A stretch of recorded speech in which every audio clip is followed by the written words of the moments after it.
2. La antecámara del señor de Treville.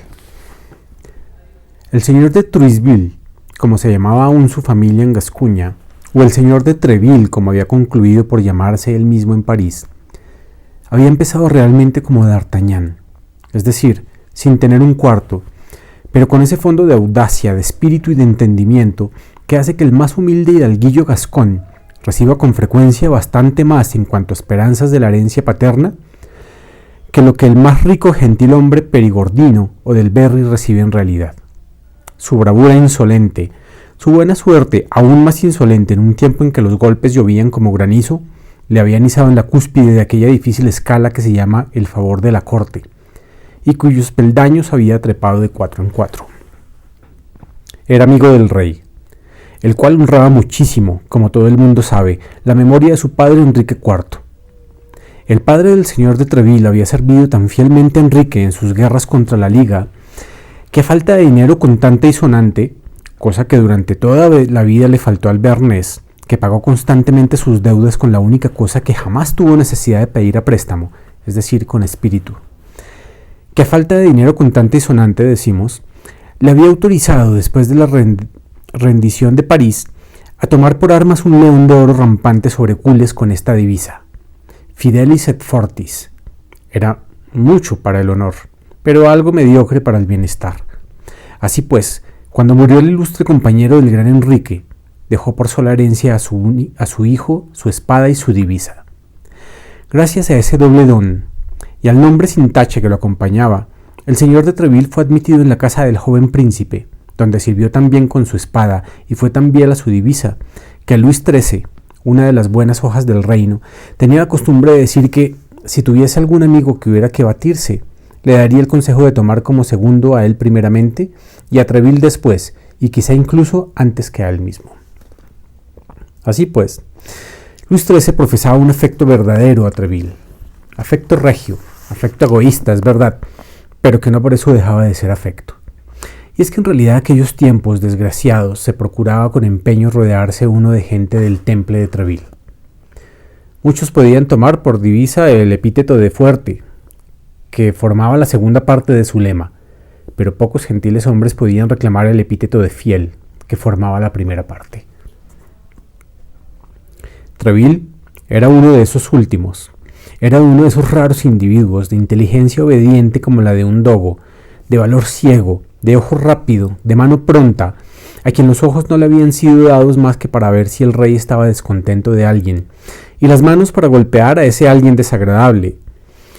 Un Besme, un Maubergs, un Poltrot de Mer, un Vitry, en fin, a Treville no le había faltado hasta ahora más que la ocasión, pero la acechaba, y se prometía cogerla por los pelos si alguna vez pasaba al alcance de su mano.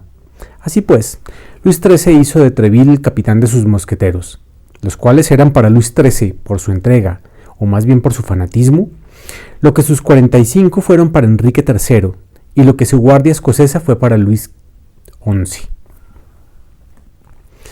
Por su parte, y en ese aspecto, el cardenal no estaba achicado por el rey. Cuando había visto la formidable selección de que se rodeaba Luis XIII, este segundo, o más bien, primer rey de Francia, había querido él también tener su guardia. Tuvo pues sus mosqueteros, como Luis XIII tenía los suyos, y se veía a estas dos potencias rivales sonsacar para su servicio en todas las provincias de Francia, e incluso en todos los estados extranjeros, a los hombres célebres por sus grandes estocadas. De esta forma, Richelieu y Luis XIII discutían con frecuencia, jugando su partida de ajedrez por las noches, sobre el mérito de sus servidores. Cada uno alababa la postura y el valor de los suyos, y aunque en voz alta se pronunciaban contra los duelos y las pendencias, en voz baja asusaban a llegar a las manos y concebían una verdadera pena o una alegría inmoderada por la derrota o la victoria de los suyos. Así por lo menos lo dicen las memorias de un hombre que estuvo en algunas de aquellas derrotas y en muchas de las victorias. Treville había cogido el lado flaco de su amo, y a esta habilidad debía el largo y constante favor de un rey que no ha dejado la reputación de haber sido muy fiel a sus amistades. Hacía desfilar a sus mosqueteros delante del cardenal Armand Duplessis con un aire taimado que erizaba de cólera el bigote gris de su eminencia. Treville comprendía perfectamente bien la guerra de aquella época, en la que cuando no se vivía a expensas del enemigo, se vivía a expensas de los compatriotas. Sus soldados formaban una legión de diablos sueltos, sin disciplina para otro que no fuera él. Despechugados, borrachos, mal hablados, los mosqueteros del rey, o más bien los del señor de Treville, se dispersaban por las tabernas, por los paseos, por los juegos públicos, gritando ruidosamente y retorciéndose los bigotes, haciendo sonar sus espadas, chocando con fruición con los guardias del señor cardenal cuando les encontraban, luego desenvainando en plena calle, entre miles de bromas, resultando muertos a veces, pero seguros en ese caso de ser vengados y llorados, matando con frecuencia y seguros entonces de no pudrirse en la prisión, porque allí estaba el señor de Treville para reclamarlos. Así pues, el señor de Treville era alabado en todos los tonos por aquellos hombres que lo adoraban, y que siendo toda gente de pelo en pecho, temblaban delante de él como escolares delante de su maestro, obedeciendo a la menor palabra y listos a dejarse matar para alabar el menor reproche. El señor de Treville había usado de aquella potente palanca, para el rey primero y para los amigos del rey luego, para él mismo y para sus enemigos. Por lo demás, en ninguna de las memorias de esta época que tantas memorias ha dejado, se ve que a este digno gentilhombre se le haya acusado ni siquiera por sus enemigos, y los tenía tanto entre la gente de pluma como entre la gente de espada. En ninguna parte se ve, decimos, que este digno gentilhombre haya sido acusado de hacerse pagar la cooperación de sus sicarios. Con un raro genio para la intriga, que le hacía el igual de los más intrigantes, había seguido siendo un hombre honrado. Aún más, a pesar de las grandes estocadas que derrengan y de los ejércitos penosos que fatigan, se había convertido en uno de los más galantes rondadores de callejas, uno de los más finos pisaverdes, uno de los más alambicados conceptistas de su época. Se hablaba de la buena suerte de Treville como 20 años antes se había hablado de la buena suerte de Bassompierre, lo que no era poco decir. El capitán de los mosqueteros era, pues, admirado, temido y amado, lo que constituye el apogeo de las fortunas humanas. Luis XIV absorbió todos los pequeños astros de su corte en su vasta irradiación, pero su padre, Sol pluribus impar, dejaba su esplendor personal a cada uno de sus favoritos, su valor individual a cada uno de sus cortesanos. Además de la audiencia mañanera del rey y además de la del cardenal, se contaban entonces en París más de 200 pequeñas audiencias matinales, un tanto concurridas. Entre aquellas 200 pequeñas audiencias, la de Treville era una de las más animadas. El patio de su mansión, situada en la calle del Vieux-Colombier, semejaba a un campamento, y eso desde las 6 de la mañana en verano y desde las 8 en invierno. De 50 a 60 mosqueteros que parecían irse relevando para presentar un número siempre importante, se paseaban por allí sin cesar, armados de punta en blanco y dispuestos a todo. A lo largo de una de sus grandes escaleras sobre el emplazamiento de la cual nuestra civilización construiría toda una casa, subían y bajaban los pedigüeños de París que corrían unos tras un favor cualquiera, los gentiles hombres de provincia ávidos de ser enrolados y los lacayos con libreas de todos los colores que venían a traer al señor de Treville los mensajes de sus dueños. En la antecámara, sobre amplios bancos circulares, reposaban los elegidos, es decir, los que habían sido convocados. Era un zumbido que duraba desde por la mañana hasta la noche, mientras que el señor de Treville en su gabinete contiguo a esta antecámara recibía las visitas, escuchaba las quejas, daba sus órdenes y como el rey en su balcón del Louvre no tenía más que asomarse a la ventana para pasar revista de los hombres y de las armas. El día en que D'Artagnan se presentó, la asamblea era imponente, sobre todo para un provinciano que llegaba de su villa natal. Cierto que ese provinciano era gascón y que sobre todo en aquella época los paisanos de D'Artagnan tenían la reputación de no dejarse intimidar fácilmente. En efecto, una vez que se había franqueado la puerta maciza, guarnecida de grandes clavos de cabeza cuadrada, se encontraba uno en medio de un tropel de gentes de espada que se cruzaban por el patio, interpelándose, querellándose y gastándose bromas. Para abrirse paso en medio de todas aquellas olas arremolinadas, habría hecho falta ser oficial, gran señor o mujer bonita. Pues bien, en medio de aquel barullo y de aquel desorden, nuestro joven avanzó con el corazón palpitante, sintiendo el roce de su larga espada en las piernas flacas y con una mano en el borde del chambergo, con la semisonrisa del provinciano turbado que quiere causar buena impresión. Cuando lograba rebasar a un grupo, respiraba más libremente, pero comprendía que los circundantes se volvían para mirarle, y por primera vez en su vida D'Artagnan, que hasta entonces había tenido una opinión bastante buena de sí mismo, se sentía en ridículo. Una vez que hubo llegado a la escalera fue peor aún. En los primeros escalones había 4 mosqueteros que se divertían, mientras que 10 o 12 de sus camaradas aguardaban en el rellano a que les llegase el turno para intervenir en el juego siguiente. Uno de ellos, colocado en el escalón más alto con la espada desnuda en la mano, impedía, o por lo menos trataba de impedir que subieran los otros 3. Los otros 3 esgrimían contra él sus espadas con gran agilidad. D'Artagnan creyó al principio que aquellos aceros eran floretes de esgrima y que tenían puestos los botones, pero comprendió bien pronto, por ciertos arañazos, que cada arma estaba por el contrario afilada y aguzada a la perfección. A cada uno de aquellos arañazos no solamente los espectadores reían como locos, sino también los actores.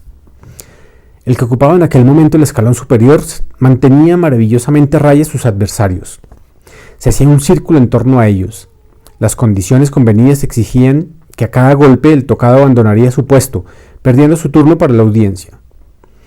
En provecho del que le tocó, en 5 minutos, 3 quedaron arañados, el uno en el puño, el otro en la barbilla y el otro en la oreja, por el defensor del escalón, que no llegó a ser alcanzado, hazaña que le valió, según el trato fijado, 3 puestos de favor.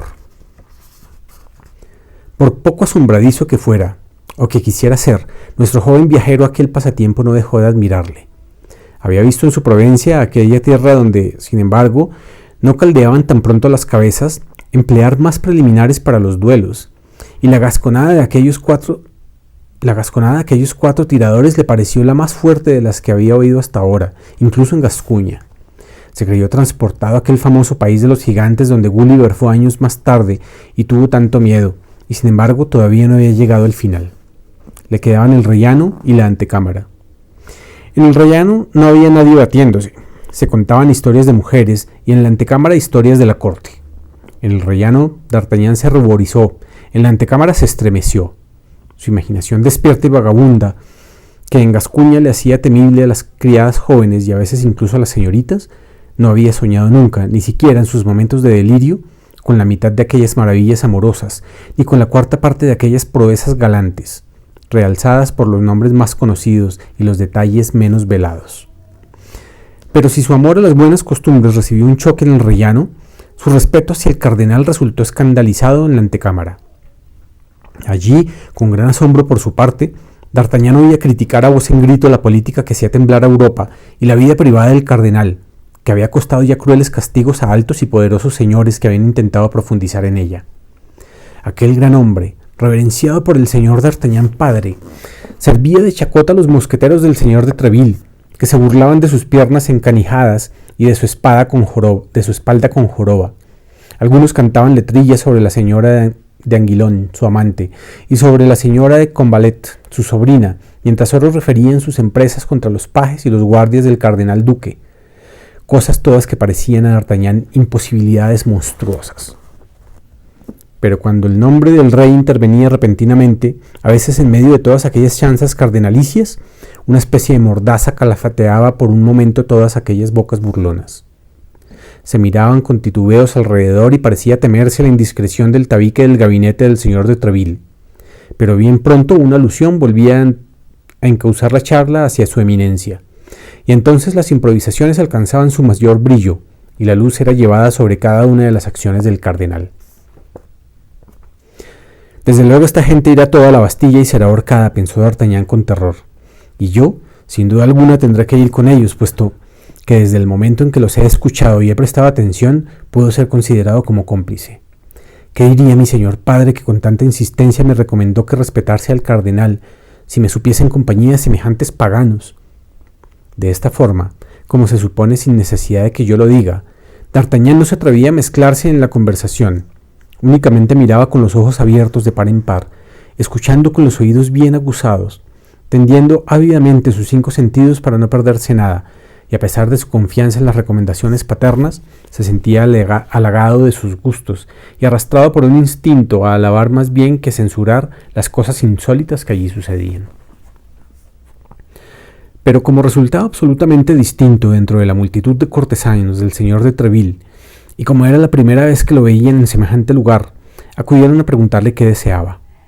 A esa pregunta, D'Artagnan respondió dando su nombre muy humildemente, sacó a relucir su título de paisano y le rogó al lacayo de cámara que había venido a hacerle aquella pregunta que le solicitase en su nombre al señor de Treville una pequeña audiencia, solicitud que el criado prometió transmitir en su momento oportuno, empleando para ello un tono protector. D'Artagnan, un poco recobrado de su primera sorpresa, tuvo por tanto ocasión de estudiar ligeramente los trajes y las fisonomías. El centro del grupo más animado era un mosquetero de gran estatura, de rostro altivo, de una originalidad en el traje que hacía recaer sobre él la atención general. En este momento no llevaba la casaca del uniforme, que por lo demás no era absolutamente obligatoria en aquella época de libertad mínima, pero de independencia grande, sino un justillo celeste, un poco marchito y raído, y sobre aquella prenda un tahalí magnífico, con bordados de oro y que relucía como las escamas con las que se cubre el agua cuando brilla el sol. Un largo manto de terciopelo carmesí caía con gracia sobre sus hombros, cubriendo por delante solamente el espléndido tahalí del que pendía una espada gigantesca. Aquel mosquetero acababa de salir de guardia de aquel instante. Se quejaba de estar resfriado y tosía de vez en cuando con afectación. Por eso, según decía a todos los que estaban a su alrededor, había cogido la capa, y mientras que hablaba con la cabeza erguida, retorciéndose desdeñosamente el bigote, se le admiraba con entusiasmo el tahalí bordado, y de D'Artagnan más que nadie. «¿Qué queréis?», decía el mosquetero. «La moda se impone. Es una locura, lo sé muy bien, pero es la moda. Por otra parte, en alguna cosa hay que emplear el dinero de la legítima». «Vamos, Porthos», exclamó uno de los circundantes, «no trates de hacernos creer que ese tahalí te viene de la generosidad paterna. Seguramente te lo ha dado aquella dama velada con la que te encontré el domingo pasado por la puerta de San Honoré». «No, por mi honor de caballero y mi palabra de gentilhombre, lo he comprado yo mismo con mis propios caudales», respondió el mosquetero, que había sido llamado por el nombre de Porthos, y cuya jactancia destacaba sobre su bullicioso auditorio. «Sí, como yo he comprado», dijo otro mosquetero, «esta bolsa nueva con lo que mi amante había metido en la vieja». «Es verdad», dijo Porthos, y la prueba es que he pagado por esto 12 pistolas». La admiración se redobló, aunque la duda continuaba existiendo. «¿No es verdad, Aramis?», preguntó Porthos volviéndose hacia otro mosquetero. Este otro mosquetero formaba un contraste perfecto con el que interrogaba y acababa de designarle por el nombre de Aramis. Era un joven de apenas 22 o 23 años, de rostro ingenuo y bondadoso, ojos negros y dulces y mejillas sonrojadas y aterciopeladas como un melocotón en otoño. Su fino bigote dibujaba sobre su labio superior una línea de una perfecta rectitud.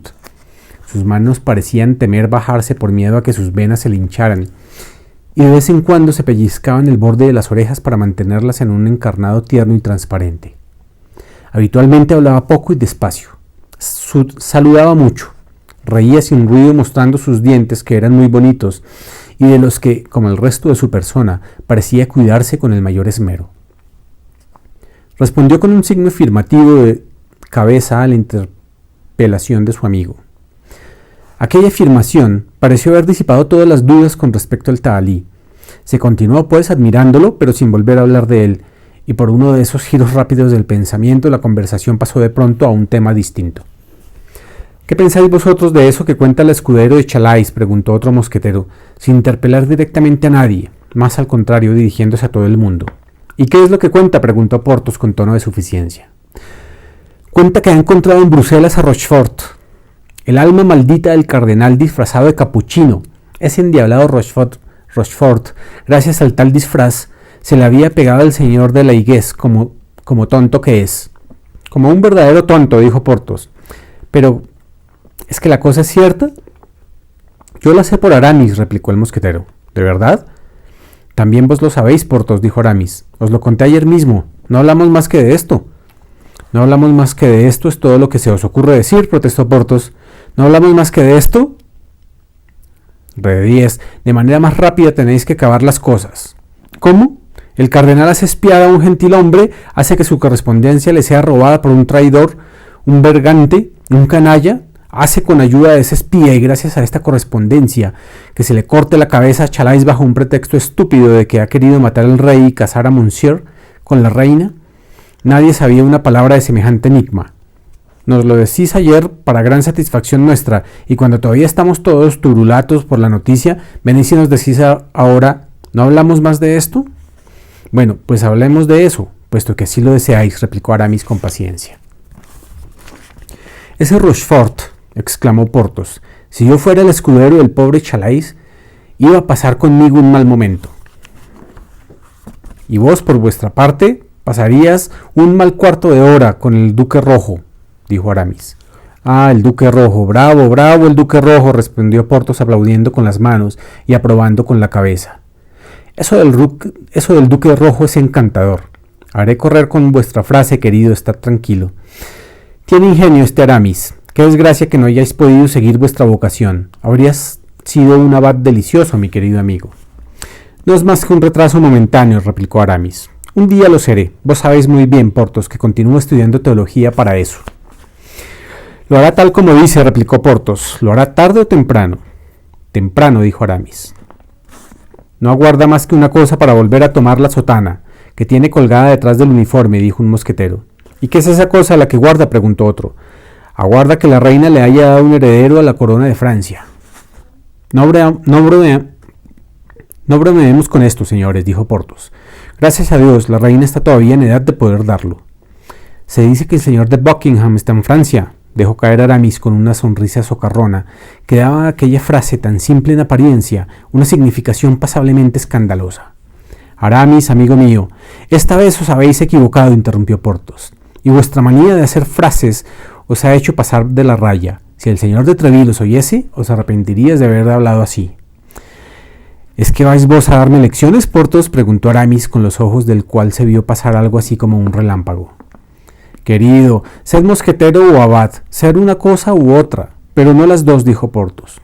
Mirad, Athos os lo dijo también el otro día. Siempre jugáis a dos paños.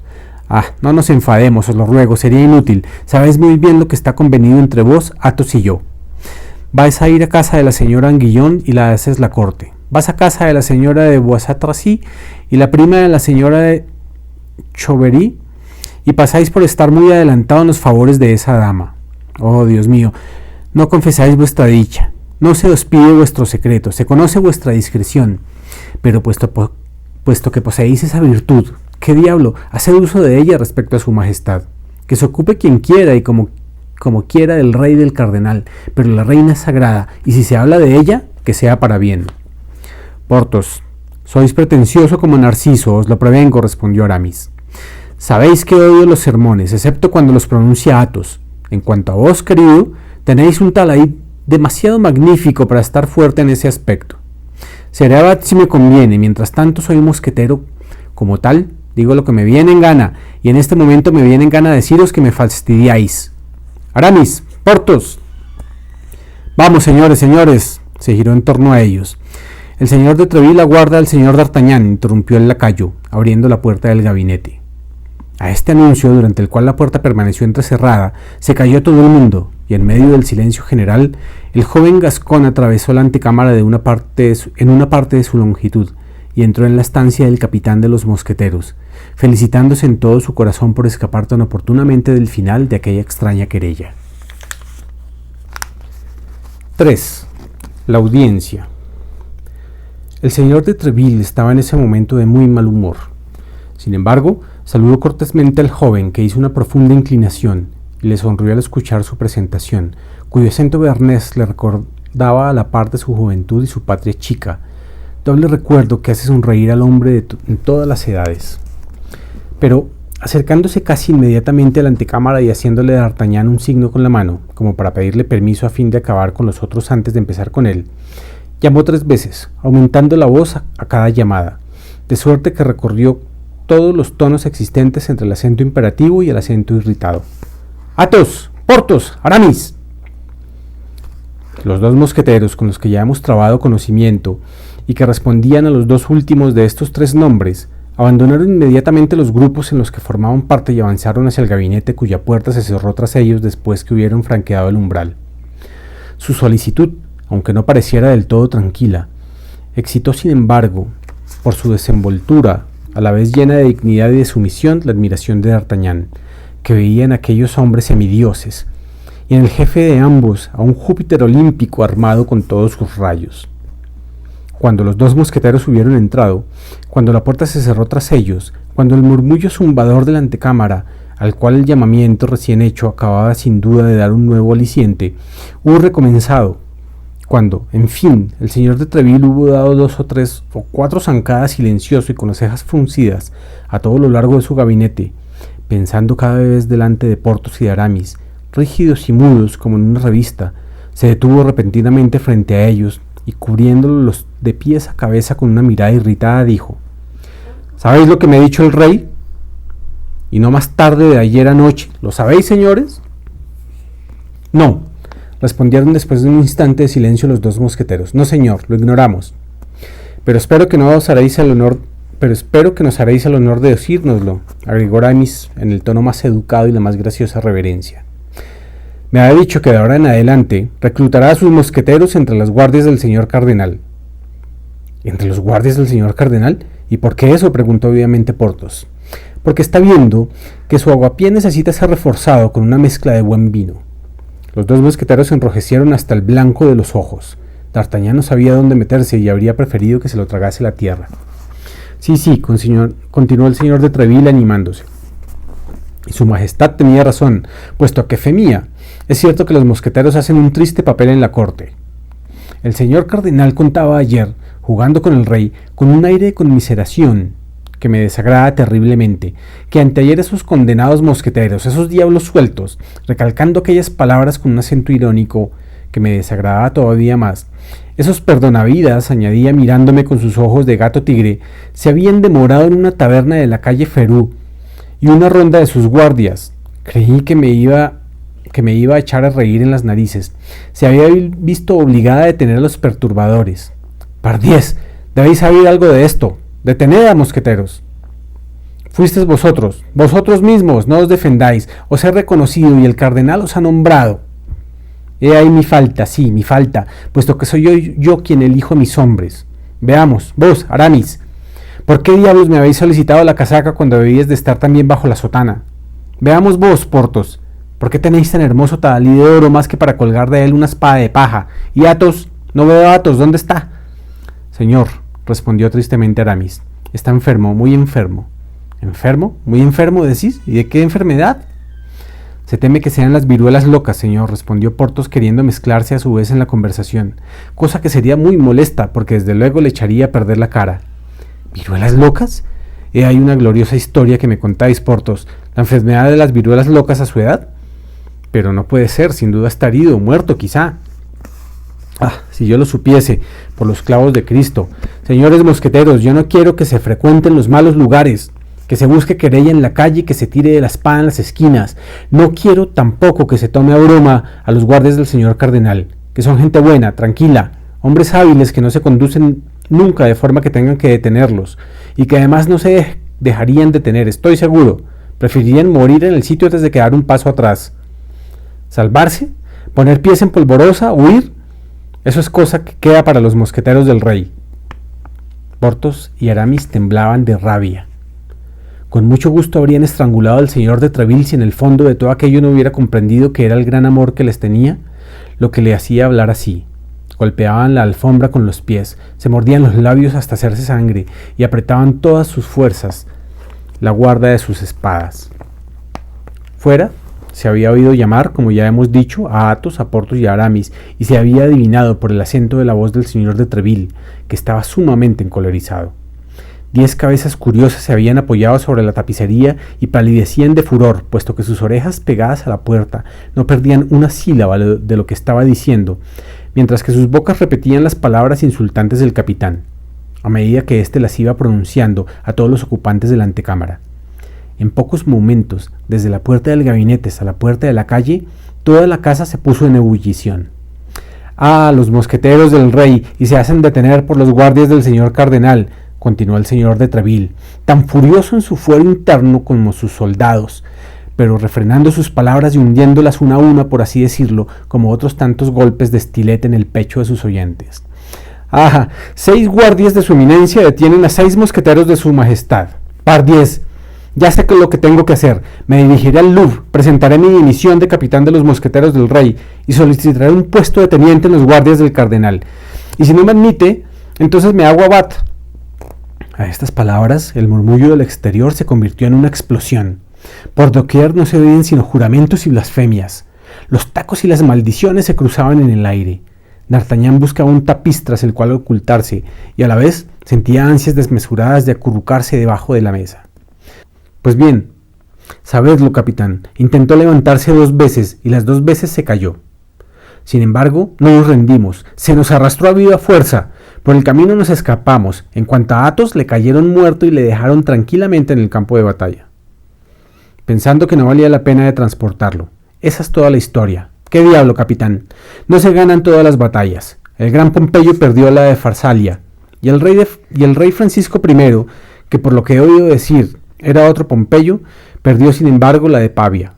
Y yo tengo el honor de asegurarlo que maté a uno de los 6 con su propia espada, dijo Aramis, puesto que la mía se rompió en la primera parada. Maté y apuñalé, señor, como usted prefiera. No sabía esos detalles, dijo el señor de Treville con un tono un poco dulcificado. Por lo que veo, el señor cardenal exageró un poco. Pero por favor, señor, continuó Aramis, que viendo apaciguado a su capitán, osaba presentar una petición. Por favor, señor, no digáis que el pobre Athos está herido. Se desesperaría al saber que eso ha llegado a Dios del rey, y como la herida es de las más graves, puesto que, después de haberle atravesado el hombre, penetra en el pecho, sería de temer. En el mismo instante la cortina se apartó, y una cabeza noble y bella, pero espantosamente pálida, apareció bajo los flecos. «¡Athos!», exclamaron los 2 mosqueteros. «¡Athos!», repitió el mismo señor de Treville. «Me habéis llamado, señor», dijo Athos al señor de Treville con una voz débil pero perfectamente tranquila. «Habéis preguntado por mí, por lo que me han dicho nuestros camaradas, y me apresuro a ponerme a vuestras órdenes. Heme aquí, señor, ¿para qué me queréis?». Y diciendo estas palabras, el mosquetero, irreprochablemente vestido, entallado como de costumbre, entró con paso firme en el gabinete. El señor de Treville, conmovido hasta el fondo de su corazón por aquella prueba de valor, se precipitó hacia él. «Estaba a punto de decir a estos caballeros», declaró, «que prohíbo a mis mosqueteros que expongan sus vidas sin necesidad, puesto que la gente digna es muy querida del rey, y el rey sabe que sus mosqueteros son los hombres más valerosos del mundo. Vuestra mano, Athos». Y sin aguardar a que el recién llegado respondiese por sí mismo a aquella prueba de afecto, el señor de Treville le agarró la mano derecha y se la apretó con todas sus fuerzas, sin darse cuenta de que Athos, por mucho que fuese su dominio sobre sí mismo, dejaba escapar un movimiento de dolor y palidecía aún más, lo que se habría podido creer imposible. La puerta se había quedado entreabierta. Tanta sensación había producido la llegada de Athos, cuya herida, a pesar del secreto guardado, era conocida por todos. Un murmullo de satisfacción acogió las últimas palabras del capitán, y 2 o 3 cabezas, impulsadas por el entusiasmo, aparecieron entre las aberturas de la tapicería. Sin duda, el señor de Treville iba a reprimir con vivas palabras aquella infracción a las leyes de la etiqueta, cuando sintió de pronto cómo la mano de Athos se crispaba en la suya, y al posar sus ojos en él advirtió que iba a desmayarse. En el mismo instante, Athos, que había reunido todas sus fuerzas para luchar contra el dolor, vencido al fin por éste, cayó al suelo como si estuviera muerto. «¡Un cirujano!», exclamó el señor de Treville. «El mío, el del rey, el mejor, un cirujano, o de lo contrario mi bravo Athos morirá». A los gritos del señor de Treville, todo el mundo se precipitó en su gabinete sin que él pensase en cerrar la puerta a nadie, colocándose cada cual alrededor del herido. Pero todo aquel afán habría sido inútil si el doctor solicitado no se hubiese hallado en la casa. Apartó a la multitud, se aproximó a Athos, que seguía desmayado, y como todo aquel ruido y todo aquel movimiento le fastidiaban muchísimo, exigió, como primera cosa, y como la más urgente, que el mosquetero fuese trasladado a una habitación vecina. Inmediatamente el señor de Treville abrió una puerta y mostró el camino a Porthos y a Aramis, que llevaron a su camarada en sus brazos. Detrás de aquel grupo iba el cirujano, y detrás del cirujano fue cerrada la puerta. Entonces, el gabinete del señor de Treville, aquel lugar ordinariamente tan respetado, se convirtió de momento en una sucursal de la antecámara. Cada cual discurría, peroraba, hablaba en voz alta, jurando, maldiciendo, enviando el cardenal y a sus guardias a todos los diablos. Un instante después volvieron a entrar Porthos y Aramis. Solamente el cirujano y el señor de Treville se habían quedado junto al herido. Por fin, el señor de Treville volvió a entrar a su vez. El herido había recobrado el conocimiento. El cirujano declaraba que el estado del mosquetero no tenía nada que pudiese inquietar a sus amigos, estando causada su debilidad pura y simplemente por la pérdida de sangre. Luego, el señor de Treville hizo una señal con la mano y todo el mundo se retiró, excepto D'Artagnan, que no olvidaba que tenía audiencia y que con su tenacidad de gascón había permanecido en el mismo sitio. Cuando todo el mundo hubo salido y la puerta quedó cerrada, el señor de Treville se volvió y se encontró solo con el joven. El acontecimiento que acababa de ocurrir le había hecho perder un poco el hilo de sus ideas. Se informó de lo que quería aquel obstinado pedigüeño. D'Artagnan entonces dijo cómo se llamaba y el señor de Treville, rememorando de golpe todos sus recuerdos del presente y del pasado, se puso al corriente de la situación. «Perdón», le dijo sonriendo, «perdón, mi querido paisano, pero os había olvidado del todo. ¿Qué queréis? Un capitán no es más que un padre de familia cargado con una responsabilidad mayor que la de un padre de familia ordinario. Los soldados son niños grandes, pero cómo me interesa que las órdenes del rey, y sobre todo las del señor cardenal, sean ejecutadas». D'Artagnan no pudo disimular una sonrisa. Al notar aquella sonrisa, el señor de Treville juzgó que no tenía que vérselas con un tonto, y yendo al grano, cambiando bruscamente la conversación, dijo: «He querido mucho a vuestro padre. ¿Qué puedo hacer por su hijo? Daos prisa, mi tiempo no me pertenece». «Señor», dijo D'Artagnan, al salir de Tarbes para venir aquí, me proponía pediros, en recuerdo de esa amistad de la que no os habéis olvidado, una casaca de mosquetero. Pero después de todo lo que estoy viendo desde hace 2 horas, comprendo que un favor así sería enorme, y tiemblo al pensar que no lo merezco».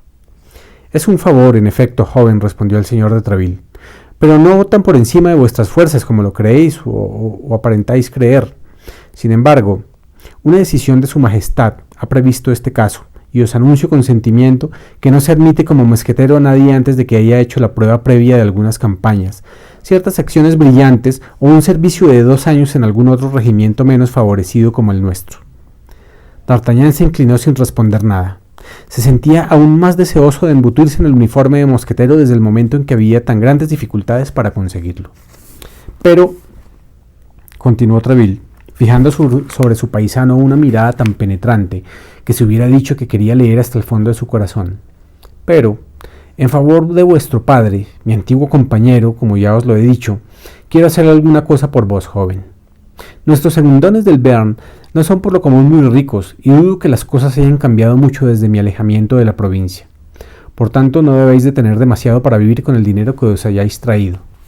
D'Artagnan se enderezó con un aire orgulloso que quería decir que no le pedía limosna a nadie. «Está bien, joven, está bien», continuó Treville. «Conozco muy bien esos aires. Viene a París con 4 escudos en el bolsillo y me habría batido con cualquiera que me hubiese dicho que no tenía dinero bastante para comprar el Louvre». D'Artagnan se enderezó aún más. Gracias a la venta de su caballo, comenzaba su carrera con 4 escudos más que el señor de Treville cuando comenzó la suya. «Debéis, pues, os decía, tener necesidad de conservar lo que ahora tengáis, por importante que sea esa suma, pero necesitáis también perfeccionaros en los ejercicios que convienen a un hidalgo. Escribiré hoy mismo una carta al director de la Academia Real, y desde mañana os recibirá sin retribución alguna. No rehuséis esta pequeña facilidad. Nuestros hidalgos mejor nacidos y más ricos la solicitan a veces sin poder obtenerla. Aprenderéis allí el manejo del caballo y la esgrima y la danza. Trabaréis buenas relaciones y de vez en cuando vendréis a verme para decirme cómo estáis y si puedo hacer alguna cosa por vos». D'Artagnan, por ignorante que fuese aún en las costumbres de la corte, advirtió enseguida la frialdad de aquella acogida. «Ay, señor», dijo, «veo lo mucho que hoy me haría falta la carta de recomendación que mi padre me había entregado para vos». «En efecto», respondió el señor de Treville, «me asombro de que hayáis emprendido un viaje tan largo sin ese viático obligado, el único recurso con que contamos los bearneses».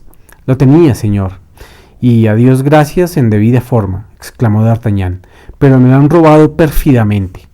Y refirió toda la escena del Meung, describió al gentilhombre desconocido hasta el detalle más mínimo, haciéndolo todo con calor y una veracidad que encantaron al señor de Treville.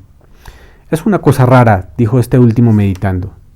«¿Es que habláis de mí en voz alta?» «Sí, señor. Sin duda cometí esa imprudencia. ¿Qué queréis? Un hombre como el vuestro debía servirme de escudo en la ruta. Juzgad si me habré cubierto a menudo con él. La adulación estaba entonces muy en boga y el señor de Treville gustaba de los halagos como un rey o como un cardenal. No pudo por tanto evitar sonreír con una visible satisfacción, pero aquella sonrisa se borró de pronto, y volviendo sobre su parte a la aventura del Meung continuó. Decidme, ¿ese caballero no tenía una ligera cicatriz en la mejilla?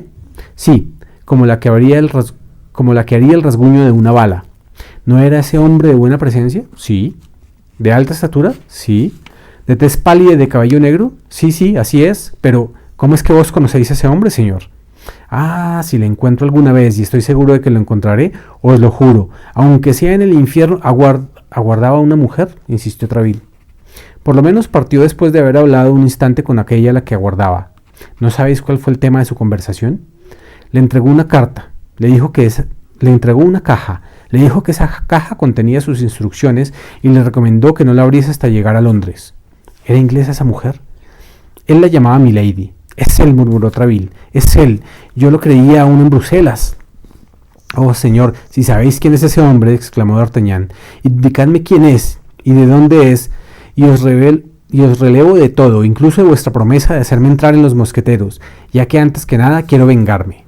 Guardaos de eso, joven, advirtió Treville, y al contrario, si lo veis venir por un lado de la calle, pasaos al otro. No choquéis con semejante roca, os rompería como un cristal. Eso no impide, dijo D'Artagnan, si alguna vez me lo encuentro. Mientras tanto, dijo Treville, no le busquéis, si me aceptáis el consejo. De repente, Treville se detuvo, asaltado por una sospecha súbita. Aquel gran odio que manifestaba tan airadamente el joven viajero hacia aquel hombre, que, cosa bastante poco verosímil, le había robado la carta de su padre, ¿aquel odio no ocultaba alguna perfidia? ¿No habría sido enviado éste por su eminencia? ¿No vendría para tenderle un lazo? ¿No sería aquel pretendido de D'Artagnan un emisario del cardenal que trataba de introducirse en su casa y el que le quería colocar al lado para sorprender su confianza y perderlo más tarde, como ya se había intentado miles de veces? Miró a D'Artagnan con más fijeza todavía esta segunda vez que la primera. Se tranquilizó medianamente por el aspecto de aquella fisonomía reveladora de espíritu astuto y de humildad afectada. Sé muy bien que es Gascón, pensó, pero lo mismo puede serlo para el cardenal que para mí. Veamos, pongamos la prueba. Amigo mío, le dijo lentamente, quiero, como hijo que sois de mi viejo amigo, puesto que considero como cierta la historia de esa carta perdida, quiero, digo, para reparar la frialdad que habéis notado al principio de mi acogida, descubrir los secretos de nuestra política. El rey y el cardenal son los mejores amigos. Sus aparentes desavenencias no tienen más objeto que engañar a los tontos. No pretendo que un paisano, un fino caballero, un bravo muchacho destinado a medrar, se deje engañar por todos estos fingimientos y tropiece como un tonto en la trampa, siguiendo a tantos otros que se han perdido en ella. Pensad que estoy entregado a esos dos amos todopoderosos y que jamás mis pasos más serios tendrán otro objetivo que el servicio del rey y del cardenal, uno de los genios más ilustres que Francia haya producido. Ahora, joven, ateneos a eso, y si bien por familia, bien por amistades, bien por instinto, tenéis contra el cardenal algunos de esos odios como los que vemos estallar en los hidalgos, decidme adiós y abandonadnos. Os ayudaré en 1000 circunstancias, pero sin uniros a mi persona. Espero que mi franqueza, en todo caso, os hará amigo mío, puesto que hasta ahora sois el único joven a quien haya hablado como lo hago.